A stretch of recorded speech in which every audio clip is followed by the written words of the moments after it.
everybody. Just got back from vacation with my family. Went to Phoenix for Thanksgiving. But somebody asked me why did I choose the Corvair engine and why did I choose the Zenith 601 HDS? And the answer is actually really, really simple. The aircraft actually chose me. So at the time, I was looking to build the Sonex, and somebody put me on to the Zenith first. And then there was a guy in my neighborhood who was actually building the 601 HDS, but hadn't touched it in like 10 years. So I looked into it and I thought about it, and I was actually going to build my own in a tricycle gear. And he made me an offer I couldn't refuse on the airplane. Not going to go into what the offer was, but let's just say that it was an amazing deal. So I ended up doing the 601 HDS. And made some changes to it, and I'm really, really glad that I did.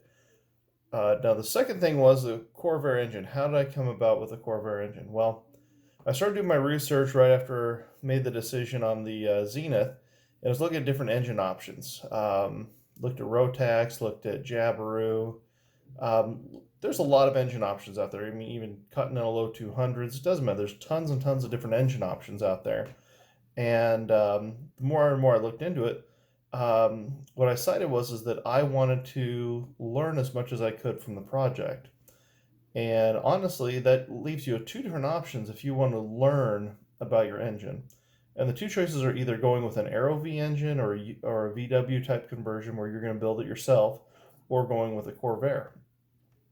So I started looking at the VWs first. Talked to Hummel Engine out in Eloy. They do a lot of the half VWs and other VW conversions.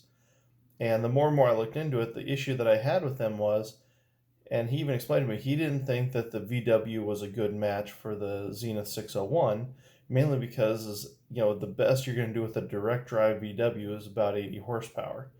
There's been other videos, showing the Zeniths flying with VW engines. They've all had about the same problem, and that is they're going to make about 80, 90 miles an hour tops with that VW engine, and it just doesn't have the power. So it made me go back to the drawing board and look at it, and I came across Corvair, and it kind of bled over from the Sonex side because I was looking at there, and I came across Dan Weisman and his Clean X, quote unquote, and I started doing my research. I really, really liked the motor, and when I looked into what it would cost to convert and everything else, really was appealing to me. And then at the same time, there was another guy in my neighborhood, believe it or not, that was looking at building the Corvair engine up for an airboat. And he lost interest in the project, and he said, "Hey, look, I've got the William Wynn manuals. I've got the hard parts. I'll sell them to you, everything for like $300." And at the time, I was like, "Hey, why not? I'll buy it, and we'll start from there." So that started me down the Corvair process, and honestly, it's been a great combination for the airframe. It's real smooth, sounds great, produces a decent amount of thrust. I mean, I didn't go out and build the biggest, most high performance one I could. I did a lot of things to save money. Some things that I did where I used a factory nitride crankshaft. By doing that, I saved myself the cost of sending off the crank, getting it reprocessed, things like that, and allowed me to do the Gen 1 fifth journal bearing from Dan Weisman. So that saved me a bunch of money there. I didn't go out and buy the 3-liter kit, so I could just do an overbore on the pistons, go through the rods, make sure that everything looked good, change over to the ARP bolts. Again, another savings of money. Did go with forged pistons. I just used sealed power pistons, so matched weight set. Again, saved a little bit of money. So at the end of the day, I believe when I did the math on it, I ended up total cost firewall forward, that's engine mount, everything was right at $11,000, which if you look at it, that's probably one of the cheapest firewall forward packages that you can do on a Zenith. I mean, if you're doing a Rotax, yeah, you can probably find a used one in some kind of condition for about $6,000 or $7,000, but then you're going to need motor mounts, and you're going to need to fabricate stuff. You're going to need a cowling, a prop spinner. You're going to end up at $15,000.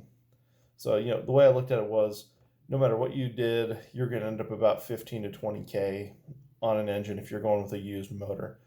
The difference with the Corvair is that I got to get into there about 11K, but I had a zero-time engine that I put together myself.